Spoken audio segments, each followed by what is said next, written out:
انسان کا وجود زمین سے ہے، مٹی سے پیدا کی، مٹی سے، گارے سے، طین لازب سے، چپچکانے والے گارے سے، وہ جس میں کہ بدبو پیدا ہو جائے، یہ ساری باتیں کہی گئی ہیں۔ اور سائنس بھی کہتی ہے مٹی سے پیدا ہوئے، کیسے پیدا ہوئے اس میں اختلاف ہے، لیکن یہ کہ ہے مٹی ہماری اوریجن، قرآن بھی کہتا ہے اور سائنس بھی کہتی ہے۔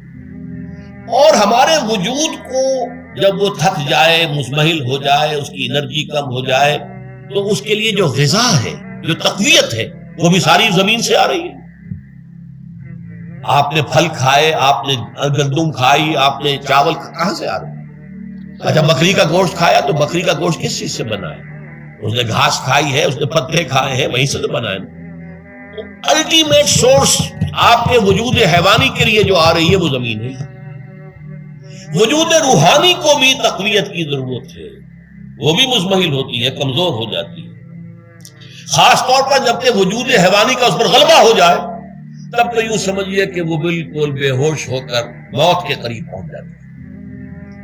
اس کی تقویت، اس کی غذا وہیں سے آئی ہے جہاں سے روح آئی ہے، وہ کلام ربانی ہے، روح ربانی، نفخت فیہ من روحی من روحی من روحی، میں پھونک دوں اس میں اپنی روح میں سے۔ روح کا تعلق ذات باری تعالیٰ کے ساتھ ہے۔ اسی طرح کلام ربانی کہاں سے آیا ہے؟ اللہ تعالیٰ کے پاس سے ہے، یہ اس کی تقویت کا ذریعہ ہے۔ اب عام حالات میں کیا ہوتا ہے؟ ہمارا یہ وجود حیوانی چھایا ہوا ہے ہمارے وجود کے اوپر، بیچاری روح جو ہے دبی رہتی ہے، پسی رہتی ہے۔ اگر خدا نے خواستہ ہم گناہ گار بھی ہیں، گناہ پر گناہ کا ارتکاب کر رہے ہیں، تو وہ روح جو ہے وہ قلب کے آئینے شیشے کے اندر ہے۔ فیہا مصباح، المصباح فی زجاجہ، الزجاجہ تو کانہا کوکب دری، قلب جو ہے۔ ناظرین، ڈاکٹر اسرار صاحب نے بہت خوبصورت بیانات کیے ہیں، اور اس میں سے ایک بیان میں نے منتخب کیا ہے جو انشاءاللہ آپ کو بہت پسند آئے گا۔ تو آئیے ویڈیو کو آگے دیکھتے ہیں، پھر آخر میں بات کرتے ہیں۔ اگر انسان گناہ کرتا ہے تو قلب پر رین، زنگ آ جاتا ہے، یا حضور نے فرمایا ایک داغ لگ جاتا ہے، اور گناہ کرتا ہے اور داغ لگتا ہے، اور گناہ کرتا ہے اور داغ، یہاں تک کہ بالآخر پورا قلب سیاہ ہو جاتا ہے۔ اب وہ روح اندر بند ہو گئی، وہ دفن ہو گئی۔ اس کے لیے اب ضروری ہے کہ اب ایک پروگرام ایسا دیا جائے جو ریورس ہو جائے۔ دن میں روزہ رکھواؤ تاکہ وہ جو اینیمل انسٹنکٹس ہے وہ دبے، تو جب یہ وزن جو ہے اس کے اوپر کم ہوگا تو کچھ سائی آف ریلیف سے ملے۔ جیسے بے ہوش آدمی پڑا ہے، اسے کوئی ہلکا سا ہوش آ رہا ہے، آپ نے پانی کے کچھ چھینٹے لیے، اس کے بعد آپ نے رات کو کھڑے ہو کر قرآن کے انوار کو اتارا، بارش برس رہی ہے روح انسانی کے اوپر، قلب روحانی، قلب انسانی کے اوپر، جس میں کہ وہ روح جو ہے وہ دفن، وہ زندہ ہوگی اثر نو، ہوش میں آئے گی، اور ہوش میں آئے گی تو دو کام ہوں گے۔ ایک تو اسے قرآن کی عظمت کا احساس ہوگا، یہ قرآن میری حیات تازہ کا ذریعہ بنا ہے۔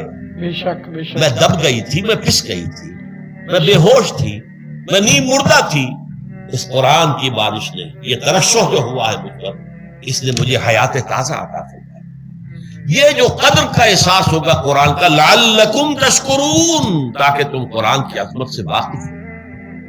ایک انسان بھوک کی وجہ سے اس کا شوگر لیول اتنا گر گیا کہ بے ہوش پڑا ہوا، اب ظاہر بات ہے کہ آپ اسے کچھ پانی کے چھینٹے دیں گے تو کچھ ہوش میں آئے گا، پھر غذا دیں گے بالکل، اور وہ پوری توانائی پر آئے گا، تو معلوم ہوگا اسے اس غذا کی کیا قدر و قیمت ہے۔ اگر آپ کو بھوک ہی نہیں لگتی تو غذا بے معنی ہے، پیاس ہی نہ لگے تو آپ کو کیا معلوم کہ اس پانی کے اندر کتنی بڑی عظمت ہے، یہ میرے لیے کتنا بڑا انعام و احسان ہے اللہ کا۔ وہ تو پیاس پر جان پر بنی ہوئی ہو، اور پیاس اس وقت آپ کو ایک گھونٹ پانی کوئی دے دے تو آپ کو معلوم ہوگا دنیا و مافیا سے بڑھ کر ہے یہ ایک گھونٹ پانی جو مجھے ملا۔ بالکل بالکل، اسی طرح جب روح دبی ہوئی تھی حیوانی وجود کے بوجھ تلے، جبکہ وہ نیم خابیدہ یا نیم بے ہوش یا بالکل بے ہوش تھی، وہ دن میں تو روزہ رکھ کر اس پر سے حیوانی وجود کا وزن کم کیا گیا، اسے ایک ریلیف ملی۔ رات کو قرآن مجید کے انوار و برکات اس میں جذب کیے گئے تو اس کو پوری توانائی حاصل ہوئی۔ اس پوری توانائی کا پہلا نتیجہ تشکر، قرآن کا شکر۔ الحمدللہ الذی انزل علی عبدہ فَمَجَّهِ الْكِتَابَ وَلَمْ يَجْعَلْ لَهُ عِوَجًا، پھر وہ قلب کی گہرائیوں سے نکلے گا۔ سارا شکر اس اللہ کے لیے جس نے اپنے بندے پر صلی اللہ علیہ وسلم کتاب نازل کی اور اس میں کوئی کجی نہیں رکھی، کسی طرح کی ایش پیش نہیں۔ یا تبارک الذی نزل الفرقان علی عبدہ لیکون للعالمین نذیرا، بڑی بابرکت ہے وہ ذات جس نے اپنے بندے پر فرقان نازل فرمایا تاکہ وہ تمام جہان والوں کے لیے نذیر اور خبردار کرنے والا بن جائے۔ یہ قرآن کی عظمت کا احساس، اور ظاہر بات ہے جس قدر کسی نعمت کی قدر و قیمت کا احساس ہوگا اسی قدر تو آپ شکر ادا کریں گے۔ بالکل۔ اگر آپ نے کسی بچے کے ہاتھ پر ہیرا رکھ دیا، اسے کیا پتا یہ ہیرا کس بلا کا نام ہوتا ہے، وہ سمجھے گا کانچ کا ٹکڑا ہے۔ لیکن اگر کوئی واقعتاً کو جوہر شناس ہو، جوہری ہو، اس کو آپ ہیرا دیں گے تو اسے معلوم ہے کہ مجھے کیا چیز دی گئی، اس کے اندر جو۔ ناظرین، آپ نے ڈاکٹر اسرار احمد صاحب کی بیان سنی ہے اور اس نے قرآن مجید کے بارے میں خوبصورت بیان کیا اور اس کی جو معجزات ہے اس کے بارے میں بتایا ہے، اور جو غذا انسان کو ملتا ہے، اور جب انسان کو پیاس ملتا ہے تو پانی کی کیا قیمت ہوتی ہے، جب خوراک ملتی ہے، خوراک کی ضرورت ہوتی ہے، اور جب اس کو خوراک ملتی ہے تو انسان کو کیا محسوس ہوتا ہے۔ تو ڈاکٹر صاحب کی باتوں میں بہت گہرا نصیحت ہوتا ہے جس پر ہم کو عمل کرنا چاہیے۔ اللہ پاک ڈاکٹر صاحب کو جنت الفردوس میں اعلیٰ مقام نصیب فرمائے۔ اس نے بہت خوبصورت باتیں کی اور اس نے اسلام کے لیے بہت زیادہ خدمت کی۔ آنے والے وقت میں اس نے جو لوگوں کو اس کی دعوت دی ہے اور وہ آگے آئے ہیں تو یہ صدقہ جاریہ کے طور پر اس کو ملتا رہے گا۔ انشاءاللہ ہم سب بھی یہی امید کریں گے کہ ہم بھی انشاءاللہ ڈاکٹر صاحب کی طرح دین کی خدمت کریں گے اور اچھے لوگوں کے ساتھ بیٹھیں گے اور دعوت کا کام کریں گے، تبلیغ کا کام کریں گے۔ انشاءاللہ ہم یہ امید کرتے ہیں کہ یہ ویڈیو آپ کو پسند آئی ہوگی، اور اگر پسند آیا ہے تو چینل کو سبسکرائب کریں، لائک کریں، اور دوسری ویڈیو کا کل تک انشاءاللہ انتظار کریں۔ کل دوسرا ویڈیو پیش کروں گا، تب تک کے لیے اجازت دیجیے۔ اللہ حافظ۔